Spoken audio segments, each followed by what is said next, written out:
Value Investing FM, episodio 409.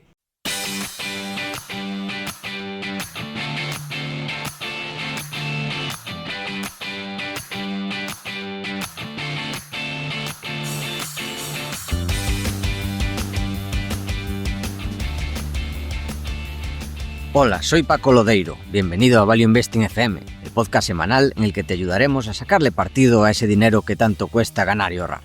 ¿Cómo? A través del método de inversión más seguro, sensato y rentable, el Value Investing. Te recuerdo que si quieres sacar partido a tus ahorros y no sabes cómo empezar, tienes a tu disposición mi curso gratuito de Introducción a la Inversión en Bolsa en academiainversión.com. Y hoy tenemos el gusto de contar con Pablo, CEO de Icertis, Pablo Martín. Y la primera parte de la entrevista voy a estar yo solo, que Adrián tuvo una urgencia, tuvo que salir y, bueno, empezaré esta vez yo solo. Pablo, como ya he dicho, Pablo Martín, CEO de Icertis, ya desde hace casi 30 años, que me comentabas que cumplís 30 en octubre. Pues así es. Vamos a ir casi 30 años atrás, o incluso un poco más, si quieres hablar de cómo se fue cimentando la idea, porque nos gustaría saber cómo nace Icertis.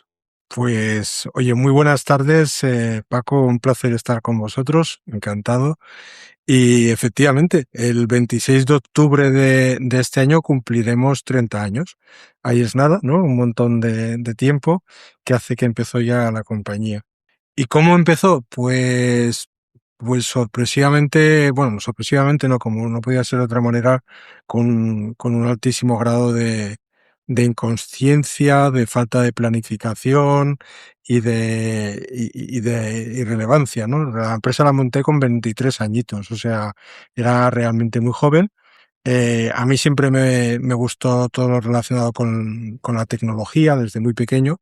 Tuve acceso a ordenadores desde joven, o sea, desde pequeño, como como muchos niños de aquella época, a principios de los 80, los primeros ordenadores personales que entraban en los hogares de muchas familias, ¿no? Primero los Spectrum, después los Commodore, ¿no? Y a mediados de los 80, pues tuve la suerte de poder tener ya un ordenador PC, un compatible IBM, que fue el que realmente, pues, sobre todo me dio mucho juego para muchas cosas, ¿no?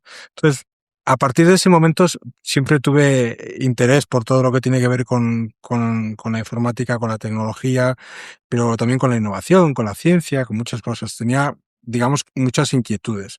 Luego me di cuenta que en realidad era bastante malo para casi todas de esas cosas. O sea, si yo hubiera tenido que ganarme la vida como programador o como arquitecto de sistemas o con cualquiera de esas profesiones, pues seguramente pues me la hubiera podido ganar, pero de manera muy mediocre, ¿no?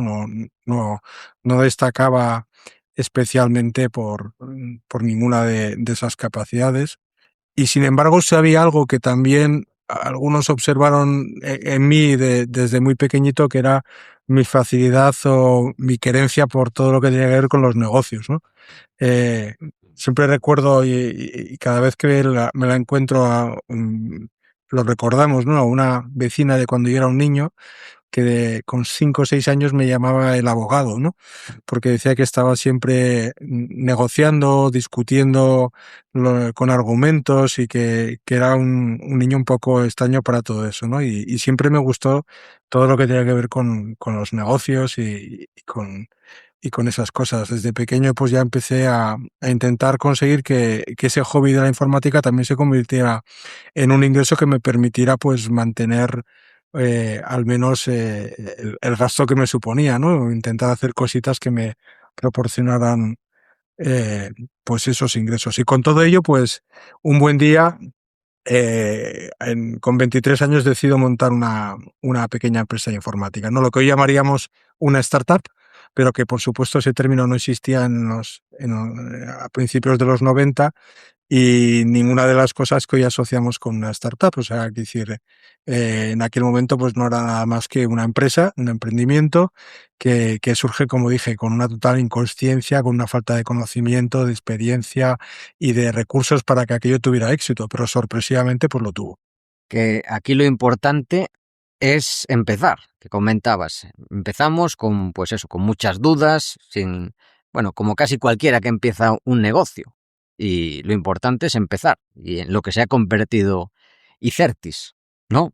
Pues sí, sí, hoy en día es una empresa de más de 2.500 trabajadores, que está cotizada en el mercado continuo, en la bolsa española, que tiene presencia importante en 8 países, desde los cuales pues atendemos a clientes en más de 30, y que, bueno, pues atiende a algunas de las principales multinacionales de España y de otros países en ámbitos muy relevantes, ¿no? Como pueden ser, pues, sus sistemas críticos, ¿no?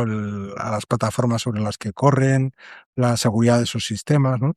Pues sí, la verdad es que aquel pequeño emprendimiento durante todos estos años pues ha ido dando paso poco a poco y con un montón de iteraciones y de cambios constantes durante todo ese tiempo hasta lograr convertirse en lo que hoy es una gran empresa. Y hablando de esto, ¿cómo ha ido evolucionando Icertis con el tiempo, estos últimos 30 años? O sea, ¿cómo empezó y cuáles dirías que han sido los grandes hitos en su historia?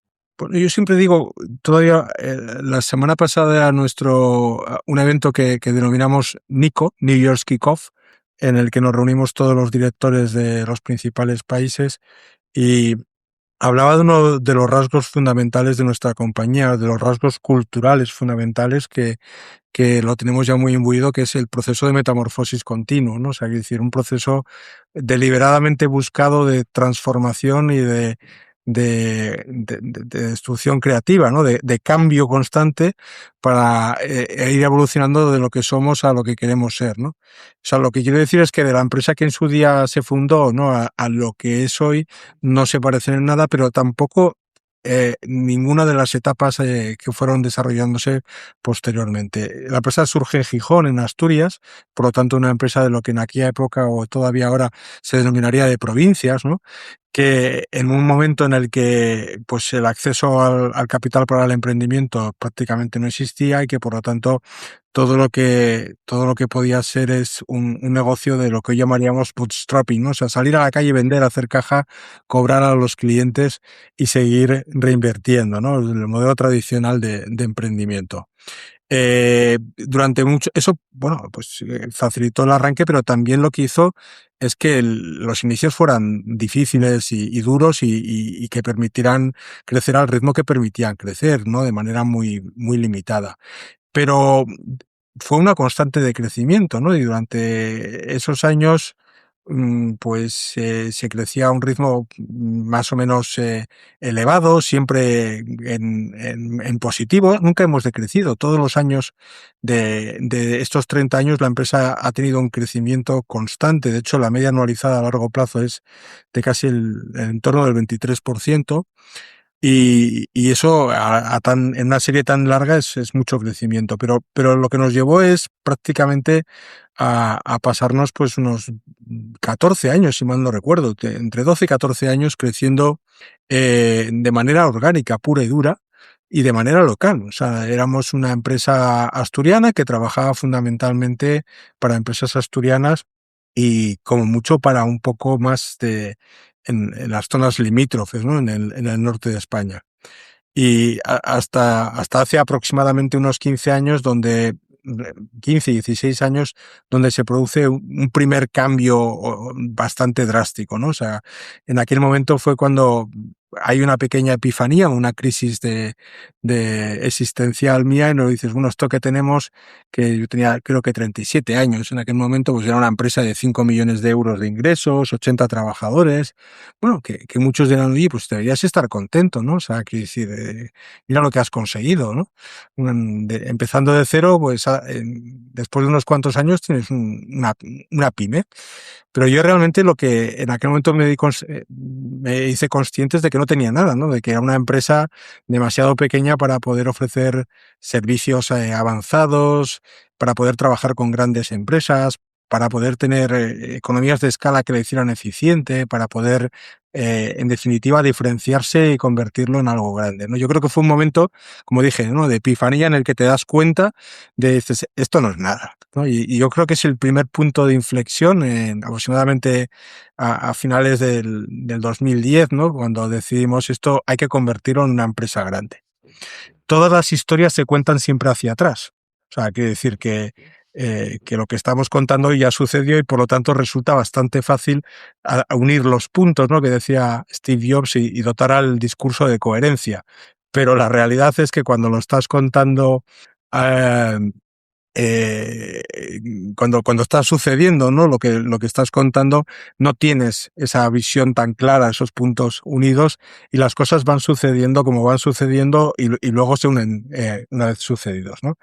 Nosotros lo que sí es verdad es que en aquel momento nos propusimos crecer y nos propusimos transformar la compañía y empezamos un proceso de crecimiento durante toda esa década del 2010 al 2020 que nos lleva a cubrir distintas etapas, ¿no? Quizás la primera se produce un cambio de sede, un cambio de branding. A partir de ese cambio empezamos a salir fuera de nuestra zona, de nuestra región de influencia. Abrimos nuestra primera oficina fuera de Asturias en el País Vasco, después en Madrid, ¿vale? Poco tiempo después saltamos a México ya en el 2013. Iniciamos un proceso de crecimiento continuo que además añade una nueva variable que es el crecimiento inorgánico, ¿no? A partir del 2012, primero poco a poco y después con un poquito más de intensidad, empezamos a hacer nuestras primeras adquisiciones de compañías que nos permitieron pues que ese crecimiento no solo fuera orgánico, sino inorgánico y por lo tanto más eficiente, ¿no?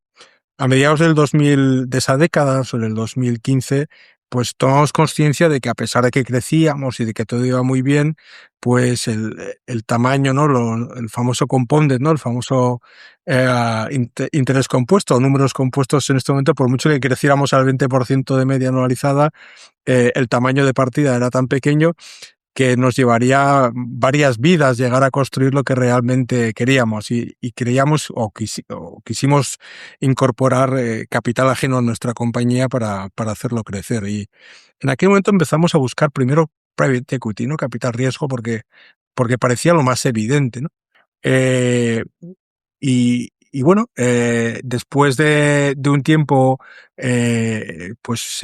conociendo cuál era el panorama, ¿no?, la esfera del private equity que podía invertir en una compañía como éramos nosotros en aquel momento, yo creo que en torno a los 11-12 millones de euros de ingresos, pues conseguimos un par de propuestas, una de ellas bastante en serio, para invertirnos, pero nos dimos cuenta que no era realmente lo que buscábamos o queríamos. Teníamos un proyecto industrial de muy largo plazo y, y yo, que siempre tuve una creencia especial por el mundo de las finanzas corporativas y en este caso concreto también por el mundo del M&A, me di cuenta que si aceptaba que mi socio financiero, mi socio principal, tuviera una temporalidad distinta de la mía, que yo no iba a funcionar, ¿no? Un private equity que es un socio maravilloso para muchos proyectos y para muchas etapas de crecimiento, no era lo que mejor nos encajaba. Y bueno, Claro, aquí explicar que los private equity tienen un plazo de salida que puede llegar a más o menos 5, 6, 7 años, pero luego tiene la obligación de vender, en principio, ¿no? ¿Te refieres a eso? Efectivamente, a ver, un fondo de capital riesgo habitualmente tiene un horizonte temporal desde su creación hasta su disolución de habitualmente unos 10 años, ¿no? Puede haber alguna prórroga, pero lo normal es que sean unos 10 años, alguna vez incluso puede que sea menos, pero ese es el punto más habitual. Pero suelen hacer toda una fase de inversión, ¿no?, que suelen estar en los 5 primeros años, y luego una fase de desinversión.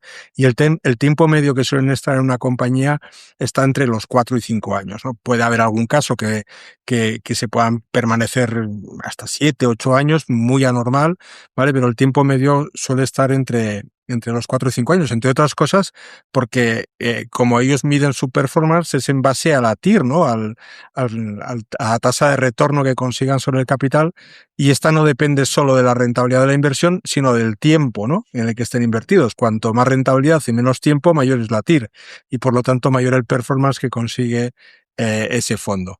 Lo que quiere decir es que el escenario ideal para un fondo es comprar barato y vender muy rápido, muy caro, ¿no? Repito que eso en algunos casos es maravilloso, pero para el plan que estábamos buscando no sonaba como la mejor opción. Y tuve la suerte de tener acceso a un par de personas, que una de ellas, un gran empresario de tu tierra, ¿vale? Tino Fernández de Altia, y otra de mi tierra, Diego Cabezudo de Gigas, en aquel momento Gigas, que estaban cotizados ya en el mercado que en aquel momento se llamaba MAF, BM Growth ahora, ¿no? Y tuvieron pues la generosidad de hablarme los dos de él, de contarme su experiencia y bueno, yo que como dije, siempre tuve querencia por los mercados de capitales, por el mundo de las finanzas corporativas, pero que hasta aquel momento consideraba que éramos demasiado pequeños para plantearnos una salida a un mercado, aunque fuera un mercado alternativo. Después de oír la experiencia de estos dos empresarios, pues tomé la decisión o entendí que era la mejor opción para Iceptis, ¿no?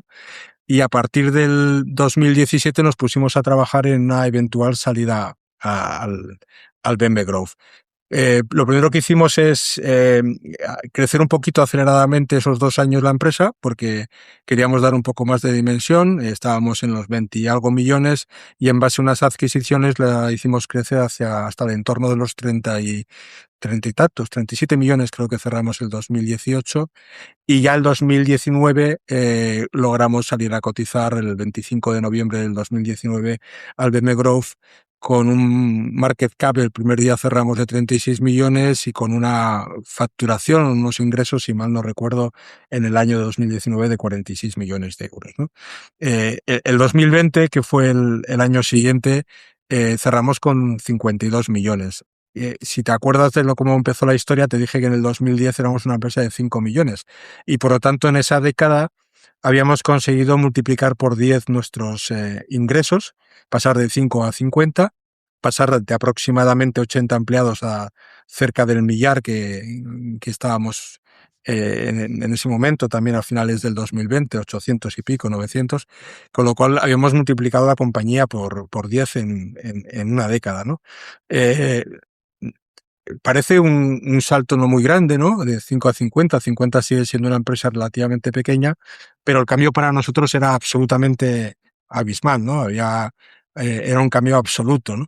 Pues como ves, lo que te digo, hay distintas etapas de crecimiento, pero yo considero que, fíjate, esas son dos muy, muy, muy importantes, ¿no? La del 2010, cuando decidimos que, como dicen los americanos, go big o go home, ¿no?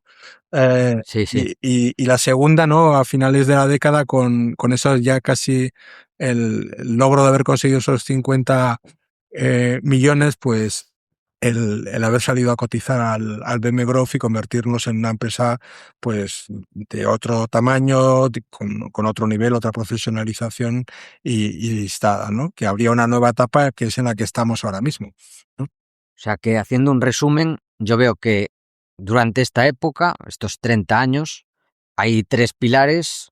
Uno es la base tecnológica, obviamente, de servicios tecnológicos. Otra, la adaptación. Y la tercera, el crecimiento. Básicamente se define por esas tres cosas, Icertis. No sé Sí, si añadirías algo más. no, a ver, creo que, que en síntesis creo que lo has resumido bastante bien. Esa parte de tecnología que tú dices que al final es un espíritu innovador, ¿vale? Es un espíritu de cambio y de adaptación tecnológica constante para poder estar ofreciendo siempre servicios en la capa de valor más alta posible dentro de la tecnología. La parte de adaptación, que de nuevo has identificado muy bien, que yo llamaba ese proceso de cambio continuo, de metamorfosis permanente, ¿no? Y perdona, pero ¿cómo lo identificaste? El tercer punto fue Crecimiento, y crecimiento, que la efectivamente. primera parte sería orgánica y luego empezó la parte inorgánica, que Eso de eso es. ya hablaremos ahora más adelante, porque también nos gustaría entrar en más detalles, pero bueno, yo creo que son las tres patas Pues creo que, de la historia. fíjate, con una síntesis muy perfecta, creo que has identificado muy bien tres características clave de la compañía. Y para terminar, de conocer Icertis, bueno, habría mucho más que comentar, pero por lo menos para terminar esta introducción, dentro de los servicios tecnológicos que ofrecéis, ¿en qué áreas diríais que estáis más fuertes? Sí, a ver, nosotros, como te decía hace un momento, Sí, intentamos diferenciarnos por dos cosas, ¿no? ¿Qué hacemos y cómo lo hacemos, ¿no? O sea, que tener un sí. offering realmente de capa de valor muy alta, ofrecer servicios muy avanzados, y dos, tener una cultura diferencial que permita que aporte valor sobre la capa de servicios que ofrecemos a los clientes. En estos servicios tecnológicos que decíamos antes, hay un área que sigue siendo muy relevante dentro de la compañía, que es todo lo relacionado con el diseño de software, ¿no? O sea, lo que nosotros denominamos software engineering, que es el desarrollo o mantenimiento de todo tipo de aplicaciones, pero también el aseguramiento de la calidad, el quality assurance relacionado con las aplicaciones, la seguridad de esas propias aplicaciones, y por debajo de ello las infraestructuras que las soportan, ¿no? Hay una parte muy relevante del cloud onboarding, ¿no? Del traspaso de negocios y de sistemas a la nube, ¿vale? Lo que son las infraestructuras todavía on-premise, físicas, ¿no? Los data centers que administramos y que gestionamos, y todo lo relacionado también con las soluciones de negocio, tanto en el ámbito de CRM, RP, inteligencia de negocio, datos, ¿vale? Inteligencia artificial y ciberseguridad. En cada una de esas capas, como digo, intentamos quedarnos solo, no ser totalmente genéricos, sino intentar quedarnos solo con los servicios o con las capas que aportan más valor, ¿no? Siempre que descubrimos servicios que tienden a comodizarse o que se convierten en servicios de menos valor, pues iniciamos un proceso paulatino, ¿no? De ir abandonándolos para incorporar nuevos servicios más novedosos. Pues después de conocer Icertis, esta breve introducción a su historia y lo que ofrecéis, eh, nos gustaría ir por las diferentes partes para entender mejor, conocer mejor en mayor profundidad a la empresa. Y una de las claves de la empresa es la gestión humana. Es una empresa cuyo no se fundamenta en los activos grandes ni en fábricas, sino en las personas que están trabajando, y nos gustaría saber cuál es vuestra filosofía para atraer y retener talento en este sector tan competitivo. Bueno, como bien dices, nuestro sector, el de IT Services o la consultoría tecnológica, es un sector light assets, ¿no? O sea, no tenemos activos físicos relevantes, más allá de algunas oficinas o demás. Nuestros activos son fundamentalmente intangibles, ¿no? Yo creo que nuestros activos fundamentales es el conocimiento, ¿no? El conocimiento que atesoran esas personas, el conocimiento metodológico que atesora la propia empresa, ¿vale? Y el conocimiento en base a experiencias de negocios que también va atesorando la propia empresa. Entonces es una conjunción de distintos conocimientos. Qué duda cabe que todo ello lo prestamos a través de personas, aunque cada día más también automatizando y robotizando en modelos de conocimiento en sistemas, ¿no? Pero la clave son las personas, por supuesto, como no podía ser de otra manera, ¿no? Yo creo que lo que hace diferentes a las empresas, bueno, son muchos factores, pero la cultura es la clave de todo ello, ¿no? Y realmente lo que deberían buscar que todas las empresas es ser diferentes, ¿no? eh, Tienes que buscar algo que te haga distinto, ¿vale? Para que a partir de esa diferenciación puedas encontrar el match con un perfil determinado de cliente, ¿no? Eh, Nosotros, como te decía antes, tratamos de ser diferentes por dos cosas, ¿no? Uno, por lo que hacemos, que decía antes, servicios de la capa de valor más alto, y otro en cómo lo hacemos. Y sé cómo lo hacemos es esa cultura, ¿no? Somos una empresa un poco especial porque creemos realmente en el mérito. Quiere decir que somos un firme convencido de que tenemos y queremos desarrollar una cultura meritocrática, un gobierno de los más válidos, y que por lo tanto es un sitio tremendamente dinámico, un sitio muy ambicioso, donde buscamos atraer a los mejores y que esas personas puedan ser empoderadas para desarrollar la visión de la compañía, ¿no? esto de alguna manera crea un entorno muy exigente, muy dinámico, pero que como siempre a determinado grupo de personas, ¿no? Esas personas más talentosas, a esas personas con una orientación más grande hacia el logro, ¿no? Personas con una ambición sana, pues pueden sentirse retadas y pueden sentirse interesadas por estar en un entorno competitivo, ¿no? Eh, creo, creo que realmente cuando hablamos de filosofía, eso es lo que nosotros realmente proponemos. O sea, tenemos una empresa de altísimo crecimiento, una empresa que lleva 30 años creciendo a tasas muy elevadas, ¿no? Que ha sido capaz de salir a los mercados internacionales, de cotizar en bolsa, de estar haber atraído a un montón de grandes fondos de inversión internacionales, de financiarse con las herramientas más sofisticadas, ¿no?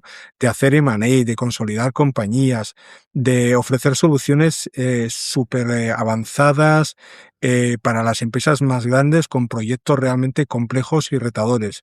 Y todo eso en un entorno en el que sabes que además, si te esfuerzas lo suficiente y eres lo suficientemente bueno, ¿vale? Puedes llegar a donde tú te lo propongas.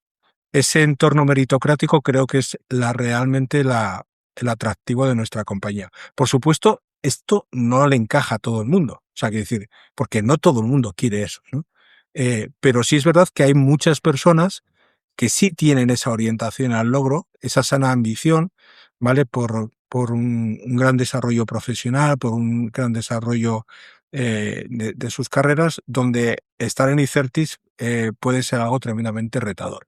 Y relacionado con esto, mirando atrás, ¿puedes comentar algún error que habéis cometido en la gestión de personas y que habéis cambiado a raíz de esto? Uf, yo te puedo hablar de mis errores, ¿no? De errores ya a nivel de compañía me resulta un poco más complicado porque los errores de la compañía son la suma de los errores de muchas personas. Eh, no sé, lo primero es que todo el que hace cosas está todo el día equivocándose. Yo hago muchas cosas. Como estoy hablando de errores, hablo en primera persona, ya no de compañía, ¿vale? Como hago muchas cosas, me equivoco mucho, ¿vale? Trato de acertar más de las que fallo, pero cometo muchísimos errores. Y trabajar con personas y gestionar personas es, a mi juicio o a mi entender, lo más difícil dentro del ámbito empresarial, ¿vale? Por lo tanto, si hago muchas cosas, me equivoco mucho y encima te acabo de reconocer que lo más difícil es gestionar las personas, como te puedes imaginar, he cometido a lo largo de toda esta vida muchísimos errores, ¿no? Eh, y lo sigo cometiendo día a día. Yo creo que lo que se trata es de ir aprendiendo de cada uno de ellos, ¿vale? Y ir intentando, pues, no repetirlos, ir aprendiendo de ellos. Bueno, quizás, fíjate, más que identificar los errores es que he aprendido de esos errores, ¿no? Y algunas cosas que tengo claras hoy en día es que la elección de las personas claves, ¿no? De los equipos es absolutamente eh, determinante, ¿no? O sea, que decir, siempre digo dentro de la compañía que si tienes a las personas adecuadas dentro de un equipo, todo resulta bastante sencillo y cuando no las tienes se convierte en casi imposible. Pero de verdad que creo eso, o sea, tareas que parecían titánicas y realmente imposibles de hacer, ¿vale? En cuanto las cambias de equipo o las cambias de personas, se convierten en tareas que se han podido realizar, ¿no? Eh, te das cuenta como hay personas que tienen una motivación intrínseca, ¿no? O sea, yo siempre recuerdo un curso de recursos humanos que hice al principio de mi carrera dentro de Icertis, ¿no? Un PDD de estos de programa de desarrollo directivo orientado a recursos humanos. Y yo siempre he sido muy participativo en esto de las clases, o era muy participativo. En una de las primeras clases teníamos un gran profesor que era un gran profesional había sido un gran profesional de muchas grandes empresas de diversos sectores en el ámbito de recursos humanos y me dice, ¿cuál es la principal función de un alto directivo con respecto a sus trabajadores? Era la pregunta que hizo al poco de empezar, ¿no? Yo cogí y le contesté algo así como motivar a sus empleados, ¿vale? Y este que era muy irreverente me pegó un bocinazo delante de todo el mundo, ¿no? Y me dijo, mal, error, ¿no? bueno, lo dijo de manera más dura, pero dice, no tienes ni idea. Y dice, los empleados vienen motivados de casa, o no, Uf, ¿vale? Lo que tienes que hacer es no destruir esa motivación. Fíjate, en aquel momento esto me costó digerirlo porque yo realmente pensaba que lo que tenía que hacer era motivar a la gente. Y aquello después sirvió para que era uno de los temas en los que más he reflexionado a lo largo de todos estos años. Me he dado cuenta que es verdad lo que decía. O sea, hay gente que se levanta por la mañana motivada, ¿vale? Que viene motivada al trabajo, que tiene una motivación intrínseca, ¿vale? Y hay otra gente que no es así. Tú como líder tratas de sentarte con los que no están motivados y tratas de motivarlos. O sea, dedicas gran parte de tu tiempo a trabajar con la gente que tiene un performance más bajo y que tiene una motivación más baja. Y sin embargo, no les ofreces ese mismo tiempo a veces a personas que tienen una motivación mucho más alta y que tienen un performance más alto porque lo están haciendo bien.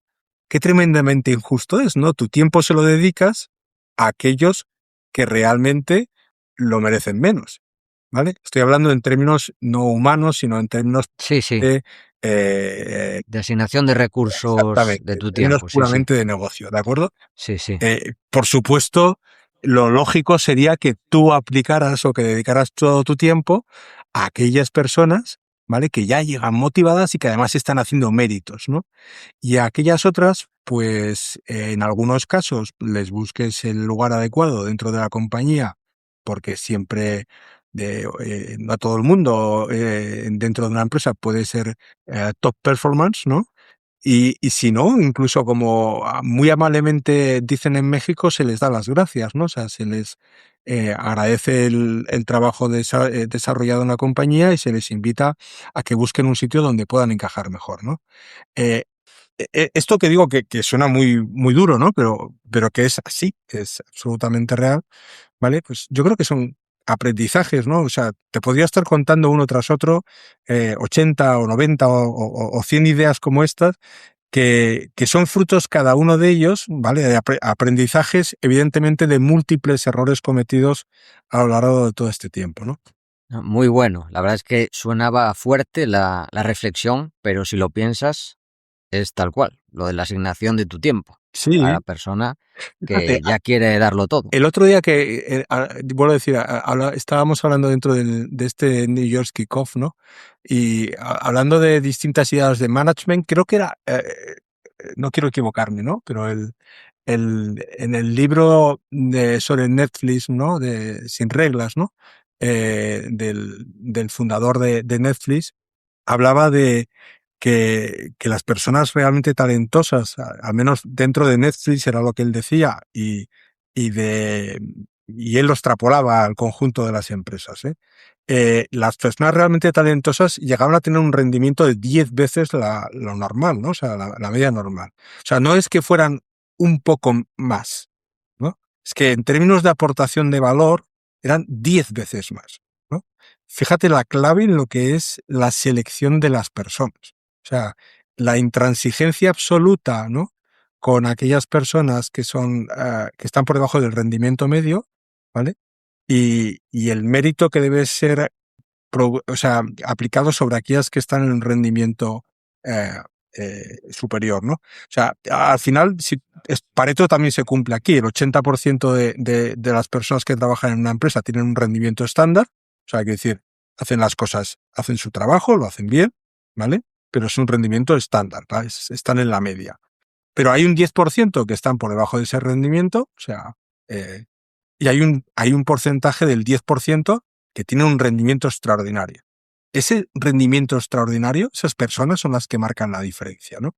En una organización totalmente orientada al mérito, tiene que ser capaz de identificar, ¿vale? Y recompensar y sobre todo empoderar, poner al frente a esas personas que realmente marcan la diferencia.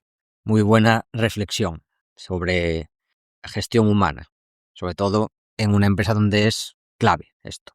Pasamos, si te parece, a otra de las patas de los últimos años, que ha sido el crecimiento inorgánico y la gestión del capital.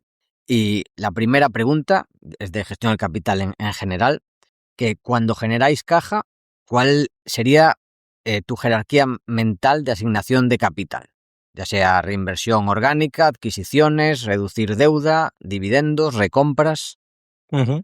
A ver, mi, mi jerarquía mental personal mía, ¿vale? En Sí, general tiende siempre a la reinversión de los beneficios.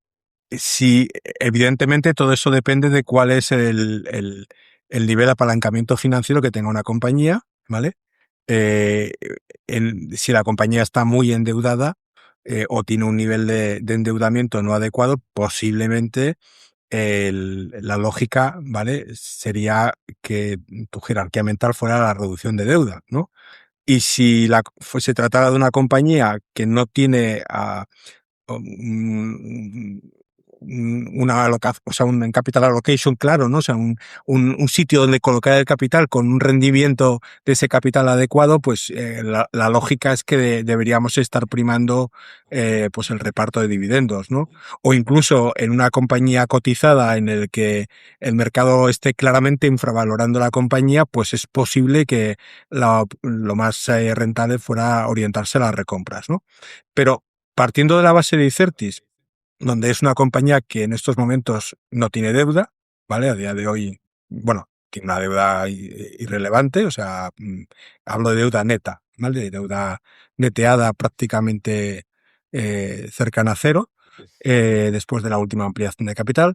Y es una empresa que no está dando dividendos, ¿vale? Porque así lo hemos decidido, o sea, porque somos capaces de dar mayor retorno a nuestro capital invertido que el que yo y otros accionistas, que somos los principales, se nos ocurre que podríamos obtener de cualquier otra inversión alternativa, ¿vale? Y que creemos que si bien el mercado no está reconociendo todo su potencial, eh, tampoco está hundida en cuanto a valoración y por lo tanto, como podemos mejor recompensar al capital invertido es con crecimiento, ¿no?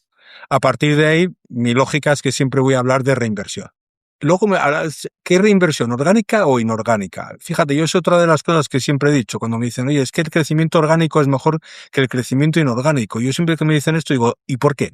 ¿Por qué es mejor el crecimiento orgánico que el inorgánico?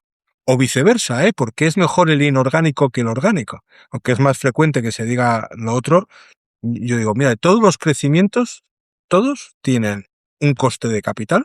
O sea, crecer orgánicamente no es gratis, ¿eh? A pesar de que la gente cree que lo es, no es gratis. También requiere un capital invertido para financiar ese crecimiento. Eh, Crecer, sea orgánica o inorgánicamente, tiene un riesgo, ¿vale? Tiene un coste de oportunidad, o sea, si cuando haces una cosa no haces otra, y además tiene un tiempo de ejecución, un time to market, ¿vale? Con lo cual, cada vez que tomas una decisión de inversión, orgánica o inorgánica, ¿vale? Hay un mix de estos cuatro factores principales. O sea, si hago esto, no hago otra cosa, ¿vale? Hacer esto me lleva un tiempo, ¿de acuerdo? O sea, que decir, desde que lo hago hasta que tiene su retorno, ¿vale? Tiene un riesgo de ejecución y la ejecución fundamentalmente, y tiene un coste económico. Entonces, en función de el mix que te salga, ¿vale? Y de lo que pretendas conseguir, en algunos momentos será óptimo centrarse en un crecimiento orgánico, ¿vale? Y en otros momentos, pues, pues no será óptimo, ¿vale? En un mercado de alto crecimiento, hiperfragmentado, con muchísimos jugadores, en los que además hay acceso a capital barato y que se puedan realizar adquisiciones, pues a lo mejor parece que lo lógico, ¿no? Sea un mix de ambas dos cosas, ¿no? O sea, quiere decir que podamos estar creciendo orgánicamente y creciendo inorgánicamente. Nosotros siempre hemos crecido de las dos vías, ¿vale? De ese 23% de media orgánica a muy largo plazo, aproximadamente la mitad, ¿vale? Poquito más del 10% de media anualizada a largo plazo, ¿eh? Es crecimiento orgánico y el resto es crecimiento inorgánico. Hablo de la serie histórica de 30 años, ¿eh? Luego, si lo llevamos a periodos determinados o a años concretos, puede ser que haya más orgánico que esta medida que acabo de decir. O sea, por ejemplo, el periodo que fue desde que salimos a cotizar hasta el año pasado, hubo más crecimiento inorgánico que orgánico, fundamentalmente porque crecimos más que esa media histórica y ese crecimiento fue porque hicimos más operaciones eh, inorgánicas, ¿no? Crecer a largo plazo, a muy largo plazo, siempre que hablo de largo plazo hablo de décadas, muy por encima de cómo crece el mercado es muy difícil, ¿vale? Esto es lo mismo que los rendimientos en fondos de inversión, o sea, si el mercado da un 7% y dices, oye, yo soy capaz durante 30 años seguidos de dar un rendimiento del 25%, pues, básicamente no. Casi nadie o por no decir nadie lo consigue, ¿vale? Y tú lo máximo que puedes aspirar es si el rendimiento medio es el 7%, pues tú estás dando un 8,5 o un 9, y vamos, es una maravilla de unas proporciones bíblicas, ¿no? O sea, es decir, estás consiguiendo batir al mercado año tras año constantemente. Pues esto es lo mismo. Si nuestro sector, que es un sector de crecimientos medios altos, en 30 años crece una media anualizada del 5%, pues tú puedes aspirar a crecer el 7 o el 8 o el 9 o el 10, ¿vale? Pero no al 20 o el 30%. O sea, eso es imposible hacerlo a 30 años seguidos de manera constante. ¿Vale? Entonces, cuando te planteas un horizonte de crecimiento de muy largo plazo y sabes dónde estás y a dónde quieres llegar, a partir de ahí tienes que hacer esa asignación de recursos. Y dices, ¿qué parte del mercado, qué parte del crecimiento puedo capturar dentro del mercado, ¿vale? Como crecimiento orgánico, y qué parte debo capturar, ¿vale? Adquiriendo trozos de ese mercado, ¿no? Pues, Y relacionado con esto del M&A, del crecimiento inorgánico, ¿qué buscáis en vuestras adquisiciones y cómo es ese proceso, el proceso de scouting? bueno, pues mira, lo primero, para iniciar un proceso de scouting, lo primero que tienes que definir es cómo es tu target, qué es exactamente lo que vas a buscar. Y ese proceso, en nuestro caso, está arreglado. O sea, es decir, nosotros tenemos un one page, ¿vale? De cómo deben ser las empresas que podemos evaluar para adquirir. Y pone en ese one page, que te digo, es literalmente una cara, ¿no? De una hoja en horizontal y a tipo de letra creo que 24, o sea, es que no hay tanto texto, ¿no? Pues pone en qué geografías estamos interesados, ¿no? Y son muy pocas porque nosotros intentamos hacer foco en algunos pocos países, ¿vale? Eh, en qué sectores, ¿vale? Estamos interesados, ¿vale? Dentro de los sectores verticales en los que trabajamos hay unos que tienen mayor crecimiento o que tienen mayor interés potencial para nosotros y nos interesan más aquellos que trabajan en esos sectores. ¿En qué offering, no? O sea, pues hay de las actividades que nosotros tenemos, ¿cuáles son las que queremos reforzar, ¿vale? O cuáles son las que apostamos por ellas más a largo plazo. ¿Cuál es el target de cliente? Nosotros solo trabajamos para empresas grandes o muy grandes, o sea, denominamos nuestro target cliente mid-market, son empresas que facturan en términos de cientos de millones de euros o pocos miles, más locales, o very large accounts, que son empresas multinacionales que facturan muchos miles de millones. Entonces, eh, las empresas que buscamos tienen que ir a ese mismo target de clientes. No puede ser que nos propongan una empresa que trabaja para pymes, porque no va a encajar, ¿no? Con nada de todo esto. Entonces, repito, tú haces ese perfilado fino, ¿no? ¿Qué tamaño quieres que tenga, no? No quieres que sean las compañías. ¿En qué tal? Incluso, ¿qué múltiplos, no? O ¿cómo estás dispuesto a valorar esas empresas? Entonces, lo primero es hacer ese perfilado. Y una vez que tienes ese perfilado es cuando empiezas a hacer el proceso de búsqueda de esas compañías, ¿no? Que en algunos casos es pasivo, vienen a ti y las filtras, y en otros casos es activo, o sea, sales a buscarlas, ¿no? ¿Y qué buscamos en esas adquisiciones? Pues un poco todo lo que te acabo de decir, ¿no? O sea, en algunos casos es, pues, reforzar nuestras capacidades operativas en algunas de las cosas que hacemos o incluso añadir alguna línea nueva. Abrir un mercado nuevo, o sea, que decir, acceder a o potenciar un país donde estamos o potenciar un sector vertical en el que estamos. Eh, es un poco una especie de collage, ¿no? De qué es lo que queremos hacer o cuál es nuestra estrategia y qué piezas nos pueden faltar en toda esa estrategia. Lo que no es nunca es una respuesta simplemente a un engorde, ¿no? O sea, vamos a hacer esto más grande sin más. Eso, desde nuestro punto de vista, tiene menos valor, ¿vale? Evidentemente, hacer la compañía más grande genera economías de escala que pueden ser interesantes, pero no puede ser que un proceso de crecimiento inorgánico vaya solamente en base a esa parte de agregación de valor. Tiene que haber más, ¿no? una vez que una empresa entra dentro de este embudo de M&A, ¿cómo enfocáis el proceso de negociación y due diligence? Y también si puedes comentar cómo enfocáis la valoración y el pago, porque por un lado está la valoración y otra cosa es que se pueda pagar a plazos, con earnouts o con diferentes estrategias de este tipo o Nosotros tenemos acuerdos. una metodología, una forma de trabajar muy, muy estandarizada, muy reglada. Como te dije antes, que parte de esa definición del target para luego ejecutar un scouting que tiene distintas fórmulas. Y cuando llegamos a la negociación, pues vamos un poco a lo mismo, ¿no? O sea, quiero decir, tenemos un proceso de acercamiento muy ágil en el que mostramos rápidamente, pues, qué es lo que buscamos, qué es lo que queremos, cómo estamos dispuestos a hacerlos y sobre todo qué precio estamos dispuestos a pagar y cómo, ¿no? Esto en algunos casos se encaja y en otros no, ¿vale? Pero lo que nos permite es hacer un cribado rápido. Nosotros no podemos comprar todas las compañías que pueda haber en el mercado, entonces vamos de alguna manera tamizando, ¿no? Ese funnel de proceso, ¿no? O sea, en el que vamos pues diciendo, oye, pues no puede ser, la empresa es interesante, pero mira, es que nos están pidiendo un múltiplo de valoración que es el doble de lo que nosotros creemos que deberíamos pagar, ¿no? Pues evidentemente, por muy buena compañía que sea, no vamos a avanzar en ello, ¿no? Eh, el proceso de negociación, ya te digo, hay una fase bastante ágil en la que lo que intentamos es ponernos de acuerdo en si queremos hacer la operación y en el precio y las condiciones básicas, ¿no?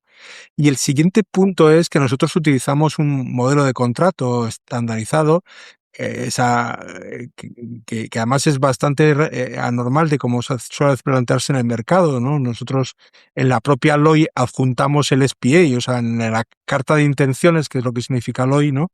Sí, Donde habitualmente se presenta la oferta de compra por una compañía, les adjuntamos prácticamente el 100% de la redacción del SPA, del contrato de compraventa que vamos a proponer el último día. ¿Para qué?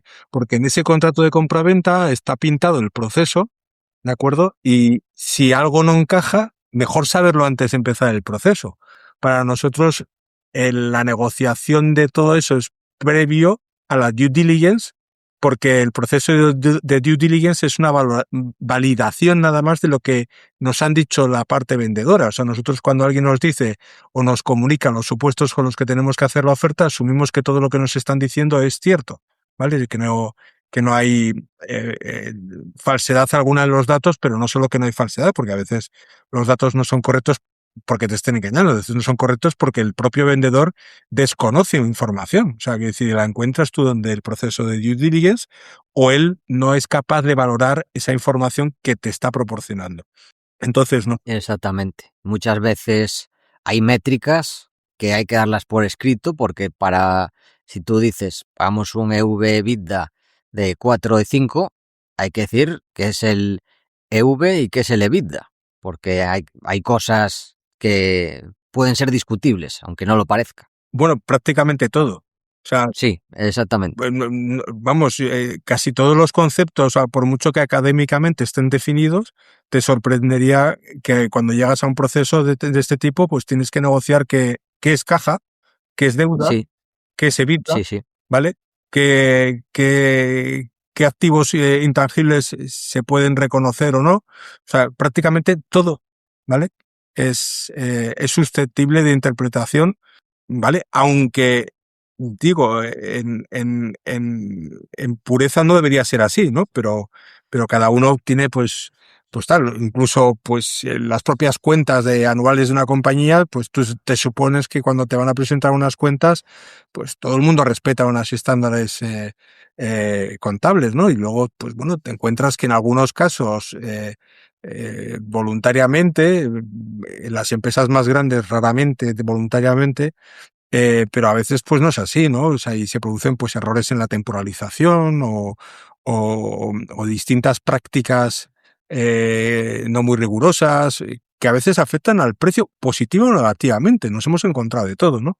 Entonces, bueno, cierto. es verdad que no siempre es así, pero nosotros en el proceso, vuelvo a decir, de la oferta, lo que hacemos es asumimos todas las hipótesis que nos proporciona y en base a esas hipótesis pues proporcionamos un precio, pero ponemos claramente cuál es la fórmula y cuáles son los criterios que nos han llevado a ese precio. Y si finalmente en la due diligence aparecieran cualquier variación o alteración de esos datos, pues el comprador sabe desde el momento cero cómo le afectan a la valoración final de la compañía, ¿no? Y si tú me has dicho que tu deuda era de 10 y resulta que es de 12, pues evidentemente eso restará 2 al precio, ¿no? Al enterprise value. Si tú me has dicho que tu caja era esta, pues y ahora es esta otra, pues va a afectar de esta otra manera. Pero bueno, es algo matemáticas básicas, ¿no? Sí, no, yo me siento bastante identificado porque estamos yo y otros socios en un proceso de compra de una empresa, no cotizada también, y bueno, a veces también la persona que gestiona no es contable, entonces se lleva alguna sorpresa de lo que pensaba que sí y lo que no, Ujú. que muchas veces si es una persona comprensiva hay que sentarse y explicar y llegas a un acuerdo, pero bueno, supongo que en nuestro caso más o menos está yendo bien esto, que habrá casos que se complicará, por eso lo digo, y me Sí, sí, sí. sorprendió bastante esto. Esto es más frecuente cuando se trata de empresas pequeñas, ¿vale? Que cuando se Claro, trata de empresas más grandes, ¿vale? Y luego hay otra cosa que yo siempre digo, o sea, el M&A, o sea, que decir, crecer comprando empresas es un deporte de altísimo riesgo, ¿vale? En la mayor parte de los casos no genera los resultados o los rendimientos esperados.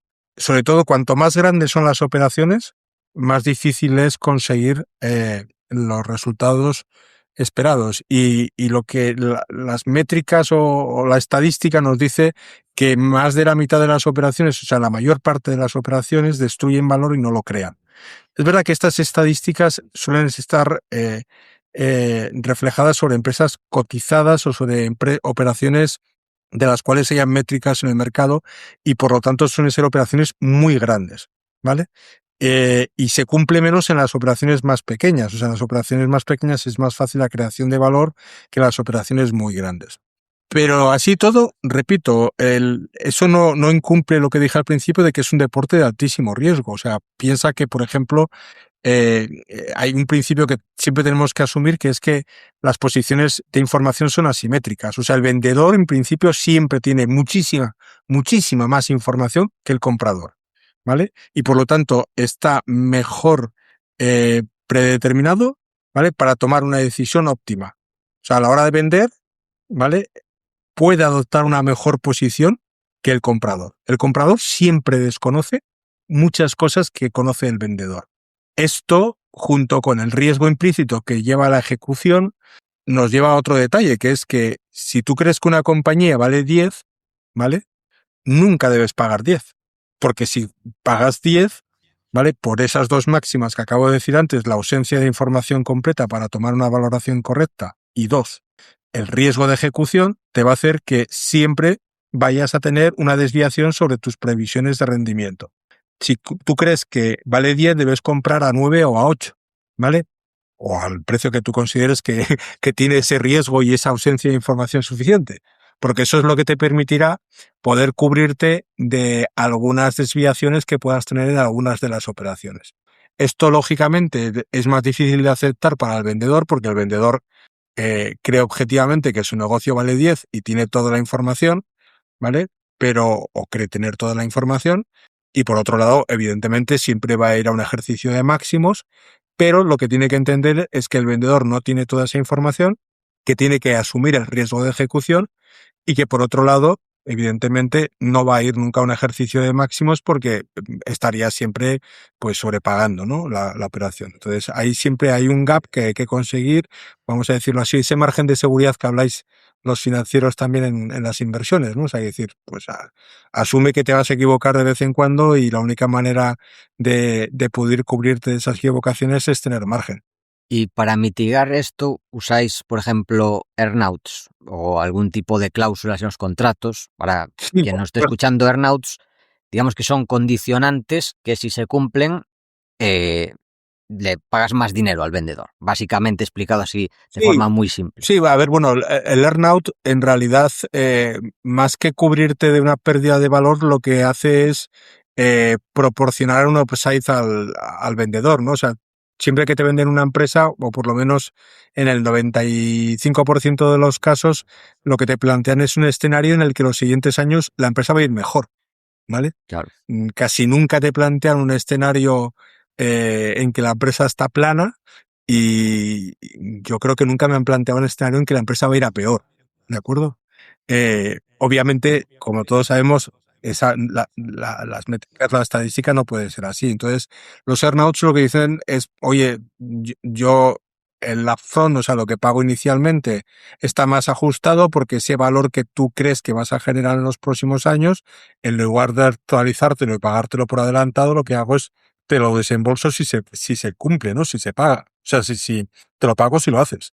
Eh, las otras reservas de valor o las otras distintas opciones son ya garantías o que debes haber reflejado en el contrato, ¿no? Que te permitirán más o menos protegerte de algunas de las cosas o riesgos que podáis haber identificado en la due diligence, o de riesgos genéricos que se pueden producir en el proceso de integración o posteriores a la integración del negocio, ¿no? Pues ya que comentas esta última parte relacionado con M&A, primero hablamos de scouting, de buscar adquisiciones, después de este proceso de negociación y due diligence, y luego, una vez que se llega a un acuerdo, estaríamos en la compra y la integración. Y nos gustaría saber qué pasos seguís en el proceso de integración de las empresas adquiridas al grupo Icertis, y si hay algún error o aprendizaje que puedas comentar de integraciones pasadas. Uf, bueno, pues lo mismo que te decía sobre las personas, o sea, errores montones, y me gusta más centrarme en los aprendizajes que son las consecuencias de los errores, ¿no? Yo creo que, mira, aprendizajes dos principales, ¿no? El primero es, bueno, quiero decir, bueno, tres, voy a decir tres. Lo primero es que lo que está mal comprado difícilmente lo haces bueno, ¿vale? O sea, se puede mejorar, pero nunca va a llegar a ser algo óptimo, ¿vale? Entonces es importante comprar bien, porque si compraste mal, ya de partida malo, ¿vale? Entonces lo mismo que cuando decides incorporar a un fondo, ¿no? Pues un activo, ¿no? Una acción. Si ya la has liado en la compra, hacerlo bueno después es complicado, ¿no? Pero bueno, partiendo de la base de que has comprado bien, que es primer aprendizaje, compra bien, eh, yo creo que hay otro segundo que es las culturas, ¿no? La compra de la compañía es la parte fácil. Lo difícil empieza una vez que has comprado, integrar esas compañías dentro de un grupo coherente, ¿no? O de un conjunto o sea, una empresa que tenga cohesión. Eh, Integrar es muy, muy difícil, ¿no? Porque de nuevo afecta a las personas, y todo lo que tiene que ver con las personas es siempre muy, muy fastidiado. Eh, yo creo que el aprendizaje es que si ya es difícil hacerlo, como intentes integrar dos compañías con culturas opuestas, se convierte casi en imposible. No hay dos empresas que tengan la misma cultura, pero sí hay culturas más o menos compatibles. Cuando tú percibes en el proceso ya de scouting, o en cualquier parte del proceso, incluso durante la due diligence, que las culturas son diametralmente distintas, yo creo que es mejor no intentarlo, porque el nivel de complicación que puede tener la integración puede ser inasumible. Y luego el tercer aprendizaje, ¿vale? Es que hay que saber identificar desde el primer momento cuáles son las personas claves dentro de la organización, y, y tener un plan para ellas, ¿vale? Sobre todo en empresas pequeñas suelen coincidir las personas claves con los vendedores. O sea, quiero decir, el que te vende la empresa es a la vez la persona clave. Y eso es un grave problema. Porque que tú logres integrar a un fundador, a un socio, no depende solo de que tú hagas bien las cosas, sino tienes que estar en la mente de ese integrador. Y cuando alguien decide vender su compañía, vale, realmente en muchos de los casos es que quiere salirse del negocio, por diversos motivos. Porque esté cansado, porque tiene miedo, porque tiene problemas de salud, porque es muy mayor, ¿vale? Porque está quemado, ¿vale? Si no está dispuesto a hacer eso para sí mismo, ¿cómo va a estar dispuesto a hacerlo para otro? ¿Vale?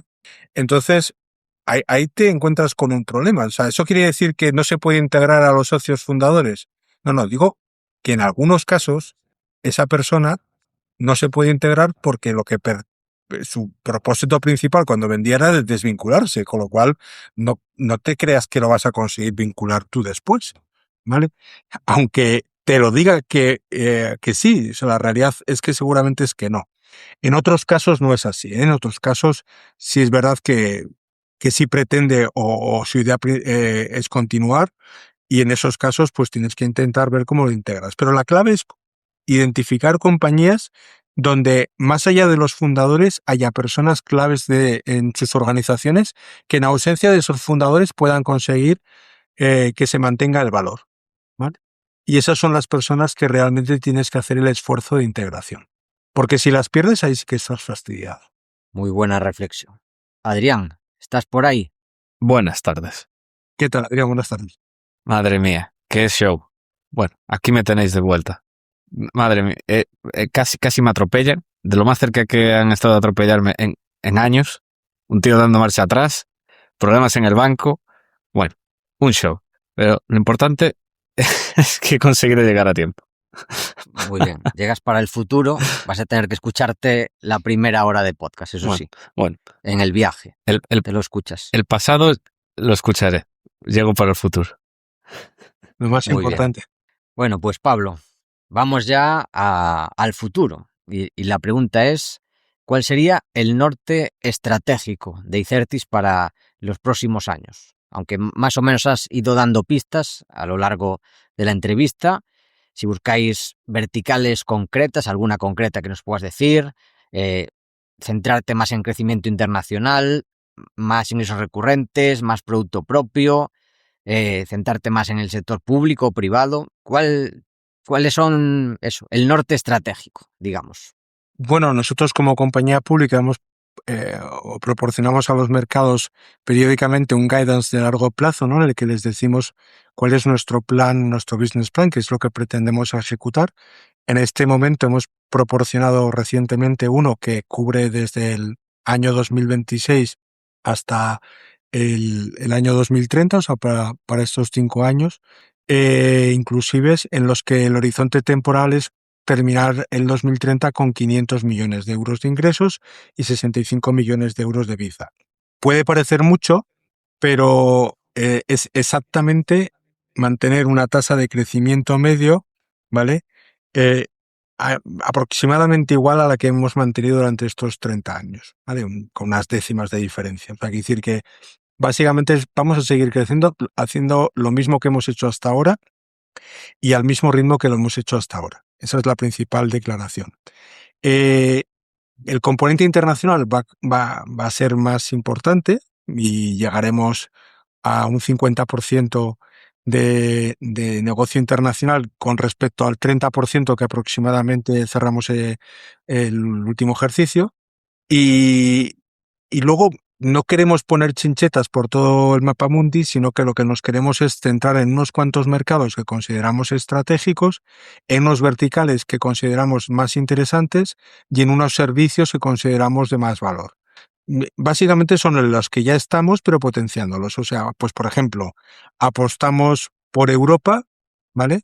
Y dentro de Europa, pues nuestro hub principal de producción de delivery es Siberia, o sea, España y Portugal, y nuestros mercados objetivos de destino principales son, además de España y Portugal, pues el Reino Unido, Suiza y posiblemente alguna región más de Europa. Pero fundamentalmente esos dos mercados.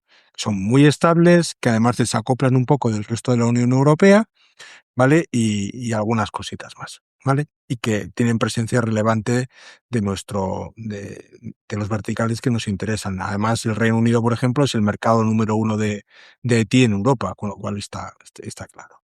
También apostamos por América del Norte, especialmente Estados Unidos, y en concreto en verticales, pues por algunos de los que estamos haciendo más foco ahora mismo, pues son sector financiero, defensa, sector farmacéutico, pero también tenemos una presencia muy importante y siempre la hemos tenido en el ámbito industrial y en algunas partes del sector público, ¿vale? Creo que todos esos son los drivers sobre los que vamos a ir creciendo, ¿no? Y un tema que debes estar harto de escucharlo y que te lo imaginas, que es ¿cómo crees que la IA va a afectar de verdad a vuestro negocio? Tanto para bien como para mal. En el sentido de más productividad por equipo, nuevos servicios, presión a la baja en tarifas, cambio de mix en perfiles, etcétera. Yo soy de los que piensa que los mercados son mayormente eficientes, ¿vale? Lo que creo que no somos eficientes somos las personas, pero a veces distorsionamos el mercado. Fíjate, después del COVID, entre el 21 y el 23 especialmente, se produjo un crecimiento salvaje de nuestro sector, pero súper bestia, ¿eh? Que el problema no era buscar trabajo, el problema era ser capaz de atender la demanda, porque con la experiencia del COVID se pensaba que nos íbamos a un paradigma absolutamente digital en el que todo se estaba transformando digitalmente y por lo tanto la cantidad de trabajo que íbamos a tener las compañías iba a ser inabordable. Fíjate que te estoy hablando de hace menos de 3 años, ¿vale? Y a partir de ese punto, ¿vale? Surge un nuevo paradigma, que es el de la inteligencia artificial, que esto es algo que existe de toda la vida y que toda la vida hemos hablado de ellas, pero fundamentalmente esto está asociado al surgimiento de los LLMs, ¿no? Y sobre todo a la publicidad que se les desarrolla en el momento que se dan versiones públicas, ¿no? Enfocadas al consumidor final y que empiezan a ser de dominio masivo, ¿no? A partir del 2024 sobre todo, aunque ya de 2 años antes pues algo había. Y el paradigma ahora mismo que te oyes es que la IA va a terminar con las empresas de servicios, ¿no? No solo con las empresas de consultoría tecnológica, sino con las empresas de consultoría en general, con las de BPO, con las de externalización de procesos de negocio. Y ahora ya la última es que incluso con las empresas de software, ¿no? O sea, con las empresas de software as a service, ¿no? Las de plataforma. Yo soy un firme creyente en todo lo que es la tecnología y el cambio que eso supone. Creo que la IA es una de las revoluciones más grandes que hemos visto jamás. Al mismo nivel que la máquina de vapor o la invención de la electricidad o cualquier otro gran avance. Y que la capacidad de disruptir que tiene la IA es brutal. Pero creo que estamos cometiendo el mismo error de siempre, que es, primero, infravalorar, ¿vale? Perdón, voy a decirlo al revés, sobrevalorar los efectos en el corto plazo e infravalorar los efectos en el largo plazo. O, dicho de otra manera, hay un hype, ¿vale? El famoso ciclo del hype. En estos momentos creo que estamos sobrevalorando, ¿vale? La capacidad disruptiva en el muy corto plazo de la IA y la estamos infravalorando a largo plazo. Asumimos que por el simple hecho de que exista esa tecnología, ¿vale?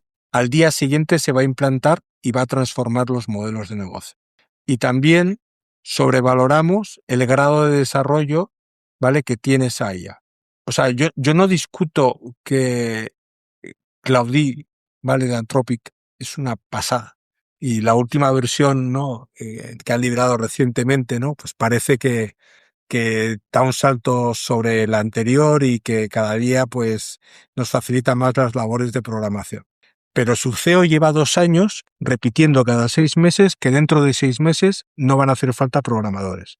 Y ya lleva 2 años. Lo que quiero decir es que algún día puede que eso que diga se cumpla, pero no not today. O sea, aún estamos muy lejos de que eso se pueda cumplir. O sea, es verdad que yo soy capaz de crear una página web de esas que antes hacíamos con una plantilla o una pequeña aplicación para presentar datos, ¿no?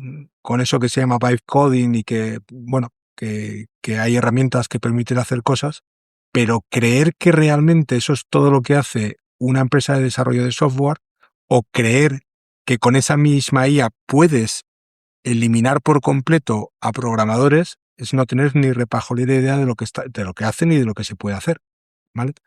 Y eso lo puedo aplicar no solo a programadores, sino a cualquier otra cosa. Entonces, ¿qué es la IA y qué es lo que va a ser? La mayor herramienta de productividad que hemos visto jamás, ¿vale? La IA además es algo que va a estar disponible para todo el mundo, ¿vale? Con lo cual, lo que va a ser un factor diferencial no es usar la IA, sino no usarla, ¿vale? El que no la use va a estar fuera. Los profesionales que no usen IA desaparecerán en breve. Las empresas que no usen IA desaparecerán en breve, ¿de acuerdo? Pero ese es el poder de transformación que tiene la IA realmente en el corto y medio plazo. O sea, aumentar nuestra productividad de manera constante, ¿vale? Usando inteligencia artificial. Ahora, sustituir por completo a humanos en tareas muy avanzadas no es algo que yo considere, ¿vale?, que sea una realidad ni en el corto ni en el medio plazo. O sea, yo puede ser que pueda documentar código, ¿vale?, con IA, al menos en un porcentaje muy amplio. Vale, puede ser que sea capaz de hacer un diseño de una interfase, pero hacer un gran proyecto complejo, ¿vale?, con lo que eso significa solo con IA, de eso no está todavía al alcance, ¿de acuerdo? Que, por ejemplo, en un entorno de ciberseguridad, trabajar hoy en día sin IA es algo innegociable, o sea, es imposible.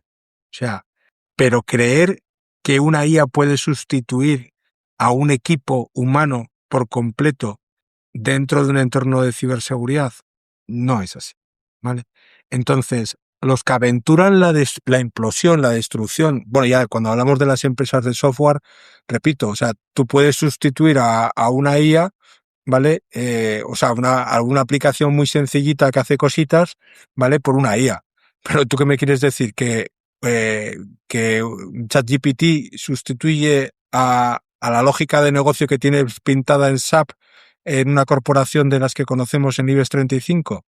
A ver, el que está diciendo soberana magnitud de chorrada, ¿vale?, no tiene ni idea de lo que estamos hablando.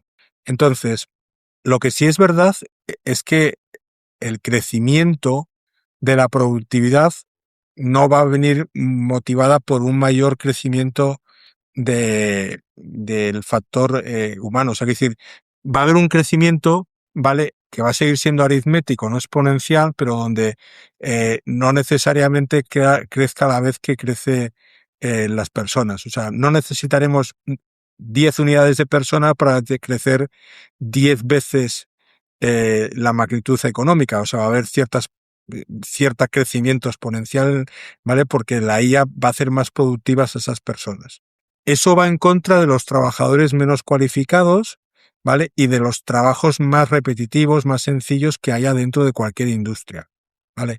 Evidentemente, si yo me limito a mi trabajo es procesar nóminas o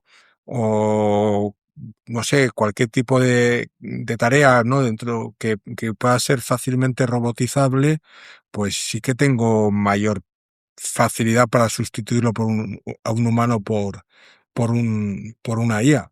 Pero las tareas de alto nivel que se desarrollan en consultoría, ¿vale?, pues no. Hay gente que me decía, bueno, es que ya no va a hacer falta empresas de estudios de mercado, ¿no? Cuando decían Gartner ya no hace falta. El estudio de mercado, o sea, se puede hacer con IA. Y digo, bueno, vamos a ver, con IA podrás hacer el PowerPoint que hacen los becarios de Gartner para presentarte un informe, ¿no? O incluso podrán hacer el análisis de los datos que se han ido recabando. Pero la capacidad de sentarte con 100 CEOs del Fortune 500, ¿no?, y pedirles que te respondan a unas preguntas de cómo ven ellos la evolución de su negocio, eso no te lo da la IA, eso te lo da el relacional humano que ha conseguido una compañía de ese calibre, ¿no? En resumen, no sé si me he explicado, pero yo creo que hay cosas que se nos está yendo un poco la pinza. Y por otro lado, la IA no es gratis, ¿eh? O sea, quiero decir, procesar IA, si bien es infinitamente más barato que lo que podía ser hace muchísimos años, ¿vale?, sigue teniendo un coste.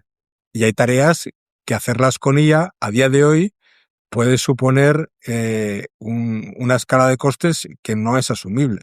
Y luego, para poder implantar IA en las empresas, tienes que cambiar entornos regulatorios, tienes que cambiar entornos culturales, tienes que cambiar modelos de negocio, tienes que cambiar un montón de cosas, no solo disponer de tecnología, ¿vale? Y eso no se hace en 4 días. Eso puede llevar años. Yo que ya llevo unos cuantos años en este sector, me acuerdo de los 90, cuando decían que el comercio electrónico, ¿vale?, iba a convertir en obsoleto ya, antes de que terminara la década, al comercio tradicional. Pues yo creo que todavía seguimos yendo a algunos comercios tradicionales, ¿verdad? Es verdad que el canal de venta número 1 es ya el online, por lo menos en algunas o en muchas cosas, ¿no?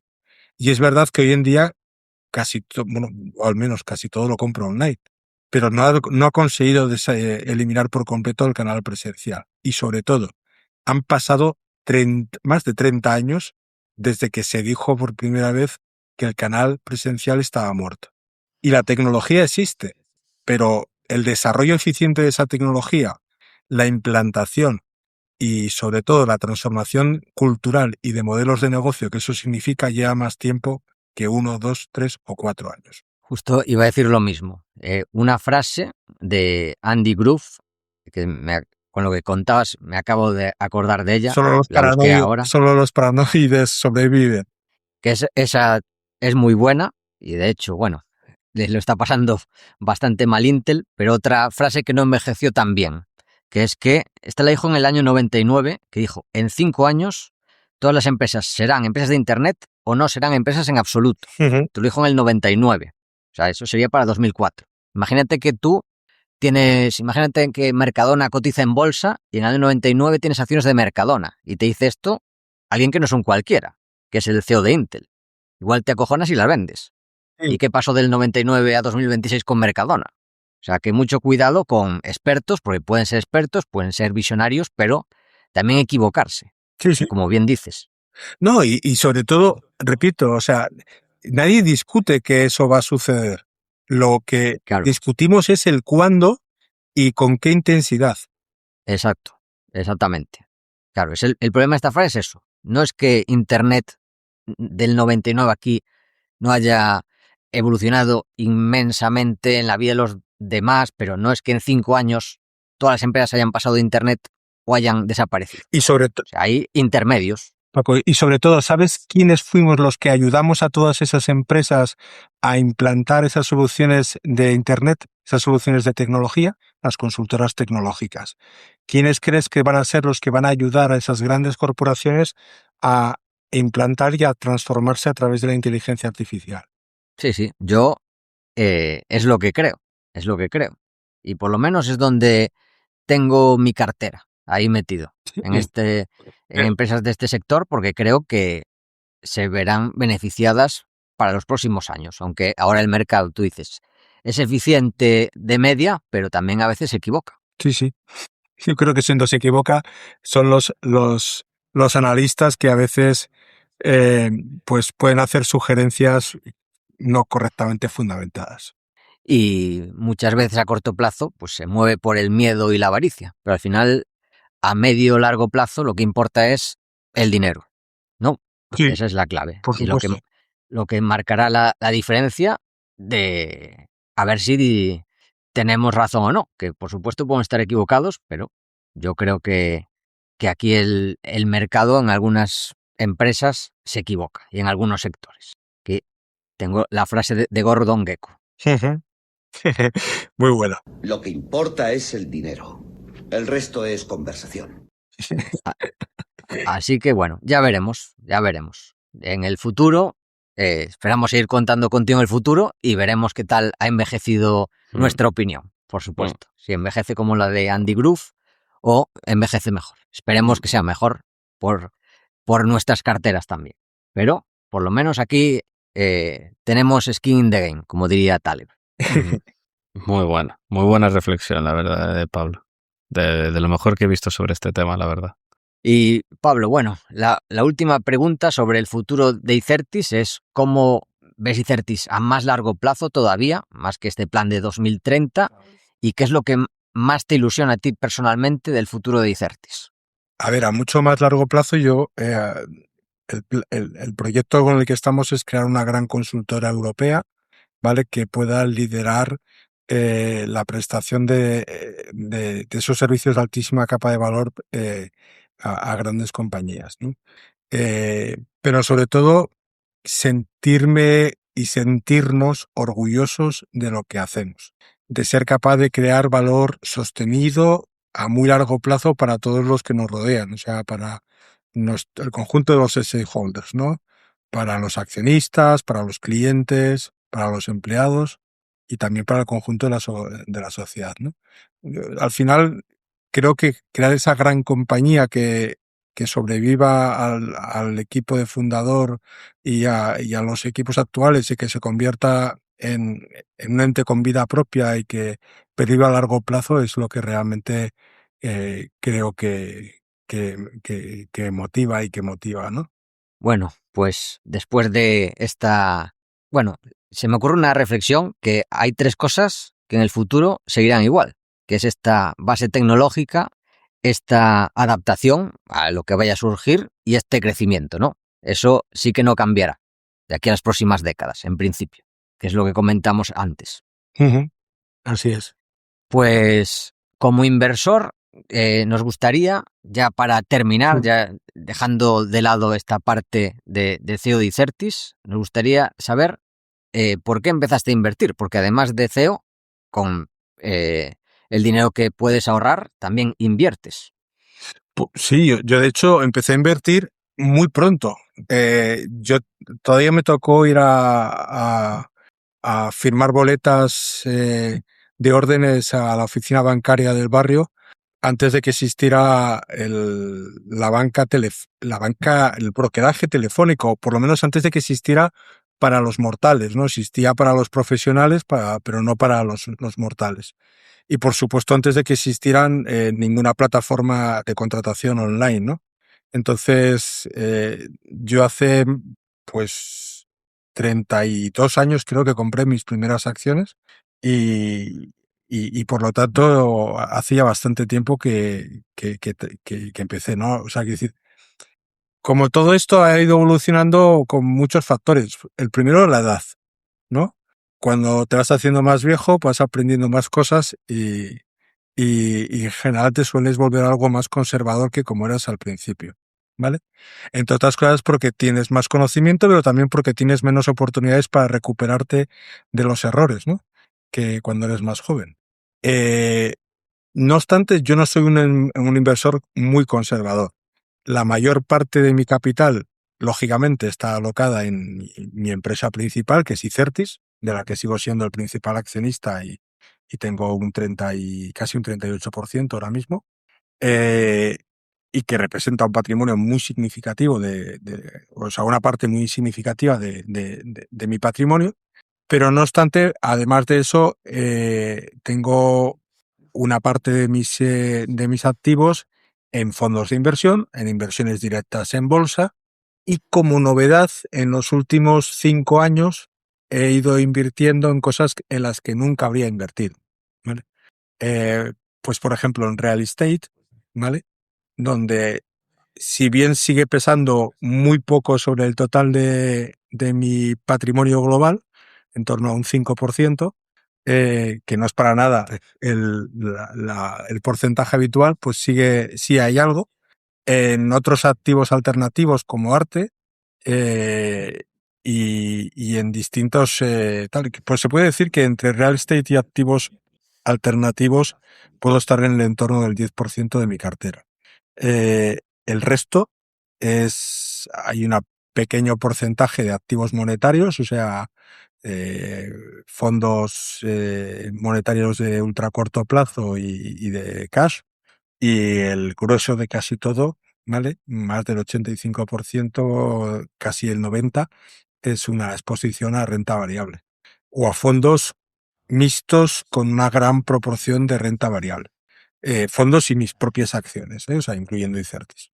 Dentro de esos fondos, repito, mi visión ahora mismo de la inversión no es especulativa, sino que es una inversión siempre de muy largo plazo en la que busco generar valor a largo plazo de manera sostenible en cosas que pueda comprender, que me sienta muy cómodo con ellas, huyendo de cualquier extravagancia, de cualquier cosa que no tenga claramente una comprensión para mí y que además, pues bueno, me produzcan cierta confianza, ¿no?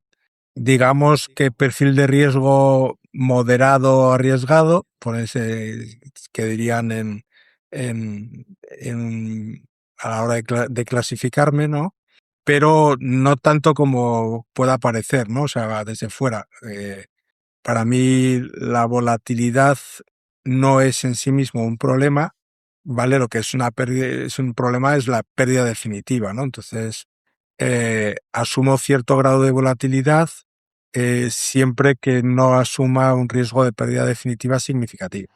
No sé si te he contestado a esas dos preguntas, ¿no? Cómo empecé a invertir y cómo he evolucionado yo como inversor, ¿no? No sé si, Adrián, quieres hacer alguna matización a esto. Sí, te íbamos a preguntar lo de estilo de inversión y cómo ha evolucionado, lo has dejado, lo has resumido perfectamente. Y también los motivos, la verdad que eso también es muy buena puntualización. Al final de cómo uno se vuelve más conservador simplemente porque no tienes tiempo a recuperarte. Me ha gustado mucho. Claro, o sea, quiero decir, cuando una persona tiene, yo no tengo 70 años, ¿eh? Yo tengo 52. Pero bueno, quiero decir, cuando uno tiene 70 años, no le puedes pedir que asuma el mismo riesgo que cuando tiene 30, ¿no? Básicamente porque con 30, si la lías, ¿vale? Tienes muchos años para recuperarte de esa inversión. Con 70 posiblemente no tengas tantos, ¿vale? Entonces, eh, tener el mismo perfil de riesgo no parece razonable de entrada, ¿no? Y por otro lado, hay cosas que uno hace a cierta edad, ¿vale? Porque no tiene la experiencia y el conocimiento, aunque le pueda salir bien. Cuando tienes experiencia y conocimiento, a veces las rehuyes, ¿no? O sea, yo hubo un tiempo en la que invertí, ¿no? En derivados, ¿no? Eh, quiero decir, como inversión, ¿eh? O sea, quiero decir, especulativa, pero como inversión, o sea, eh, hoy en día no los tocaría, ¿no? Podría hacer una cobertura, pero no tendría mi cartera expuesta a derivados, ¿no? ¿Y cómo aprendes de eso? Pues aprendes cuando estás sobreexpuesto en un momento en el que los mercados hacen cosas raras, ¿no? Cuando te pilla un atentado a la primera hora de la mañana en el metro de Londres, ¿no?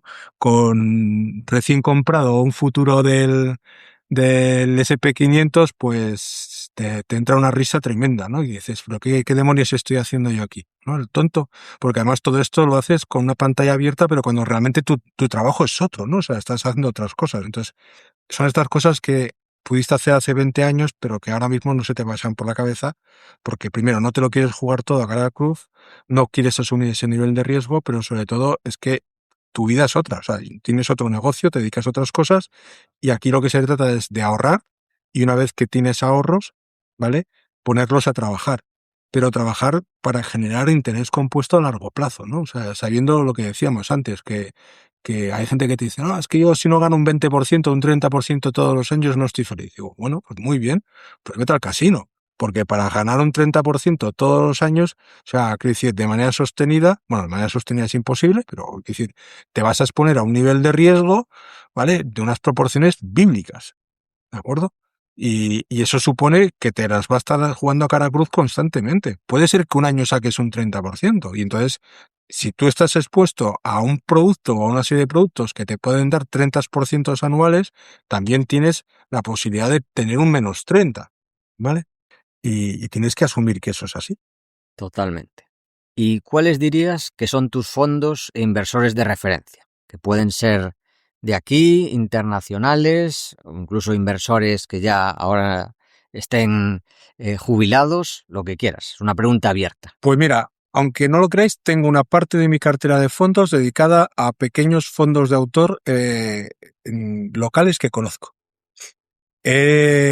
Conozco algún gestor de fondos, ¿vale? Muy bueno, que ha creado vehículos no muy grandes. Estoy pensando en 2 o 3 ahora mismo con vehículos entre 20 y 50 millones de euros, que dentro del vehículo han metido todo el dinero suyo, de sus familias y de sus amigos, y que, por lo tanto, lo que decías tú antes, skin in the game al máximo, pero que además tiene la cabeza muy bien amueblada, ¿vale? Y he decidido meter una parte de mi dinero con alguno de esos gestores. Otra parte de mi dinero, como te dije, está en fondos de ultracorto, ¿vale? De monetarios, que los utilizo como alternativa a la cuenta corriente o a los depósitos tradicionales bancarios que a mí nunca me han gustado, ¿vale? Y luego tengo también, pues, algunos de los vehículos tradicionales ¿no? Suelo tener más creencia por los productos de activos que por los pasivos, ¿vale? Aunque durante un tiempo hice el experimento de invertir a la vez en una cantidad entre, entre un conjunto de una cartera de fondos que yo mismo hice, ¿vale? Y invertir en un fondo que replicaba el MSCI World, ¿vale?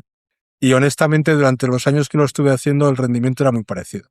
Mm, Hasta el punto que llegabas a determinarte que en algunos casos y para mucha gente lo más rentable podría ser simplemente indexarse con algún fondo indexado, ¿no?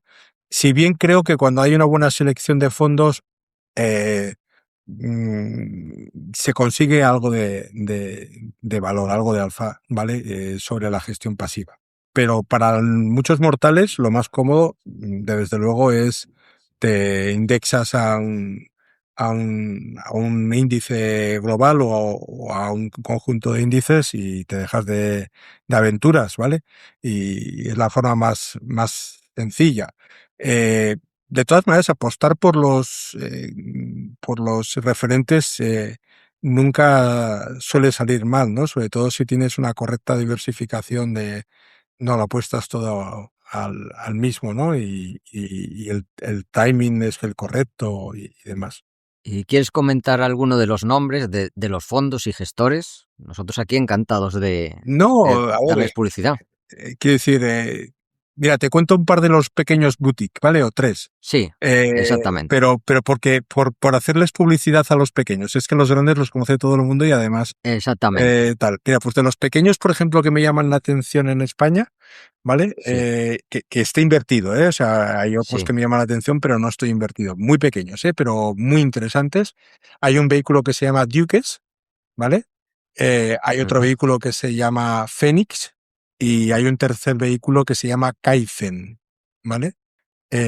Los tres productos son tres vehículos con patrimonios de entre 20 y 50 millones por tres gestores muy distintos entre sí en cuanto a filosofía, pero que me llaman la atención muchísimo, que cumplen todos los requisitos que dije antes y los tres lo están haciendo muy bien, ¿vale? Y son los típicos vehículos en los que puedes poner dinero a largo plazo y olvidarte un poco y dormir tranquilo. Muy bien. Pero es mi opinión, ¿eh? No es una Sí, recomendación. sí. Por Dios, Exactamente. como Totalmente. diréis vosotros, jamás he hecho una recomendación de inversión a nadie. Estoy diciendo dónde he invertido yo y cosas que me gustan, no nada, vamos, para nada una recomendación. Totalmente. ¿Y También me cuál gusta mucho, solo me suelen gustar las small caps, ¿vale? Por encima de de los very big, de las muy grandes, ¿no? O sea, yo no le encuentro gracia a invertir en los siete grandes, ¿no? O sea, quiero decir, no es que no haya valor o que no se haya podido ganar muchísimo dinero en ello, pero repito que para hacer eso te indexas al SP 500 y ya estás. 50% lo tienes en los siete grandes. ¿Y cuál dirías que es la lección más importante que has aprendido durante tu historia como inversor? Que lo más importante no es ganar dinero, es no perderlo. Muy Muy buena buena. reflexión. Que la función número uno del inversor es, primero, conservar el patrimonio y después de cumplir la lección número uno, hacerla crecer de manera sostenible y a largo plazo. Los rendimientos temporales no significan nada. A mí lo que me llama la atención es cuando veo a un gestor que en una temática concreta, vale, dices, oye, yo soy especialista en la bolsa española, estoy pensando en uno, ¿no? Y tengo un fondo que tiene 25 años de antigüedad que le ha sacado un 8% a la bolsa española. Digo, wow, a mí eso sí me llama la atención. Un 8% durante 20 no sé cuántos años de manera continuada en un tío que lo sabe todo sobre la bolsa española. Muy bien. Eso me da la confianza de saber que puedo meter dinero ahí, ¿vale? Y que hay alguien que va a preocuparse de generar valor sostenible a largo plazo. ¿Vale? Eso es rendimiento interesante. O sea, no alguien que que hace cosas a corto plazo. Bueno, pues Pablo, esto ha sido la parte fácil, ahora viene la difícil, que son las preguntas cortas. Y tienes razón, eso es más difícil que las preguntas abiertas. Sí, sin duda. Y la primera, un deportista o equipo histórico de cualquier deporte. Bueno, me advertiste antes de empezar de que iba a haber estas preguntas cortas, ¿vale? Y yo no supe las preguntas hasta justo cuando empezó el programa, con lo cual no pude prepararlas, ¿vale? Pero lo que sí me dijiste es que todo el mundo respondía lo mismo y que intentara ser original. Digo, pues voy a Sí. ser original, ¿vale? Kasparov. Kasparov, qué bueno. Bien. Muy bueno. Un Es un grande, deportista, juega al ajedrez. Sí. por supuesto. Un grande. Y además me interesa no solo como deportista, sino como ideólogo político. Sí, o sea, es un tío además muy interesante. O sea, Muy todas las interesante, otras cosas muy, que sin muy duda. interesante, Kasparov. Sí. Un artista. Venga, uno patrio, Miquel Barceló. Me encanta. Un empresario. Pues de nuevo voy a cambiar todo. Todo el mundo te dirá alguno de los grandes empresarios mundiales que todo el mundo reconoce y conoce. Y yo voy a defender a un patrio que ha hecho una grandísima empresa y que sus hijos la han hecho más grande todavía. A Francisco Rivera Padre. Me recuerdo cuando leí un libro que se publicó una autobiografía que era Contra su destino y me emocionó tanto que me apeteció conocer más la empresa que había creado. Muy buena también. Como te puedes imaginar, aquí Amancio Ortega y Roig están sobre representados. Claro, pero es que, pues como me advertiste, sé original, digo, pues Sí. Francisco Claro. Rivera, que no ha creado, o sea, Francisco Rivera padre, no el hijo que también se llama así, que creó Gestamp y todos los grupos Sí. empresariales que hay por detrás, un empresón tremendo, pero sobre todo una historia de superación y de creación que a mí cuando la leí me emocionó muchísimo, vamos. ¿Un filósofo o pensador? Pues te habría dicho, mi primera respuesta habría sido Ian Wright, ¿vale? Pero como me dijisteis que todo el mundo dice Ian Wright, pues voy a decir otro que no es exactamente un filósofo, pero sí un pensador económico y que está de moda ahora mismo, pero que yo siempre he admirado, que es Schumpeter. Joseph Schumpeter, ¿no? Y que fue el famoso creador del término de destrucción creativa que han vuelto a poner de moda nuestros 3 recientes premios Nobel, pero que todo se basa en sus ideas y modelos del siglo pasado. Muy buena respuesta también. La siguiente, un sitio para comer y qué pedir en ese sitio. Y aquí lo difícil es elegir uno, claro. Bueno, puedes elegir más de uno si quieres. Joder. Por si tienes alguna duda. Pues sí, la verdad es que es complicado de narices. ¿Y algo por Gijón, por ejemplo? Claro, es que, a ver, yo soy de Gijón, te voy a decir un sitio de Gijón. Claro. Lo que pasa es que voy a quedar mal con cualquiera que diga. Porque me van a decir los demás que por qué no dije otra cosa, ¿no? Pues no sé, mira, te podría decir o el maravilloso roast beef de la Pondala en Gijón, ¿vale? O los maravillosos callos que hacen en el Auga. Muy bien. Pero hay más, ¿eh? Sí. No, en Gijón y en Asturias hay. Ahí seguro que hay para elegir. Por eso es lo difícil. Ah, qué bien se come por ahí. Una canción. Ostras, esta sí que me resulta difícil decirte una sola. Cualquiera de Pearl Jam. Muy bien. Una película. También difícil. No sé, Reservoir Dogs de Tarantino o Magnolia. Muy bien. Un videojuego. Me marcó de joven los primeros videoaventuras en Commodore de LucasArts, el Loom, por ejemplo. Y ya un poco más mayor, lo flipé todo con Call of Duty. Las primeras versiones, cuando salieron para consola, para la Play 3, espectaculares. Los Modern Warfare, Sí, seguramente. sí. Qué clásicos. Y ya entrando hacia las preguntas finales, la primera es, ¿qué has aprendido este último año? Que todo pierde sentido cuando las personas que te rodean y que realmente quieres están en riesgo o que lo están pasando mal, que los negocios y todo es maravilloso, pero que al final somos seres humanos y lo más importante es eso y que además somos todos mortales y efímeros. Totalmente. Buenísima reflexión. ¿Y qué estás intentando aprender en estos momentos? Joder, de todo. Me encanta aprender, me encanta, no sé, sigo intentando aprender a ser mejor persona, a comportarme mejor y, y, a, y a seguir aprendiendo. Profundo. Y consejos y libros para emprendedores. Ostras, hay muchísimos y muy buenos. La verdad es que es una pena que al español, al menos, se traduzca tan poco el libro sobre temas económicos y sobre temas empresariales. La oferta en inglés es 20 veces la que hay en español, ¿no? Pero los grandes en general se suelen traducir. No sé, es que hay muchísimos, o sea, no me atrevo a decirte uno, con libros, me encantan las biografías empresariales, y a esas, cada una que sale me la compro, me la leo y me encanta, ¿no? Eh, me maravilló cuando salió la de Nate Frank, la del el fundador de Nike, es una de mis preferidas también. Y es un libro de cómo se puede empezar absolutamente desde abajo, ¿no? Y con un tesón y trabajando sobre algo que realmente te gusta, convertirlo en una impresión como el que es hoy en día, ¿no? Pero no sé, es que tendría que hacer una lista. ¿Y algún consejo para emprendedores o gente que esté barajando emprender? No lo sé. Que no sea un inconsciente como fui yo, que se lo piense. A ver, emprender no es duro, ¿vale? Yo creo que es difícil no ser inconsciente, ¿eh? Si se es muy consciente, igual en España no lo hacen. Vale, Es el problema. Tuche, Hay que ser un poco inconsciente, diría yo. Tuche, no, voy a cambiar, tienes razón. O sea, hay que ser inconsciente porque si eres muy racional y consciente, seguramente no lo harías, y menos en España, como tú has dicho, que no es un territorio precisamente business friendly, ¿no?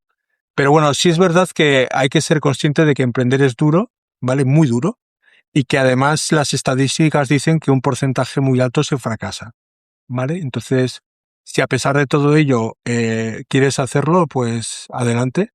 Y entonces hay que quemar las naves, ¿no? Al Hernán Cortés hay que asumir la decisión que se ha tomado y sobre todo trabajar en algo que es muy poco frecuente en esta época actual, que es diferir la recompensa, ¿no? O sea, quiero decir, como en las inversiones, el emprendimiento o la función empresarial eh, nos obliga a retener la recompensa durante mucho tiempo y a dejarla que componga, a dejarla que genere su propio eh, efecto maravilloso y que dé resultados en el muy largo plazo.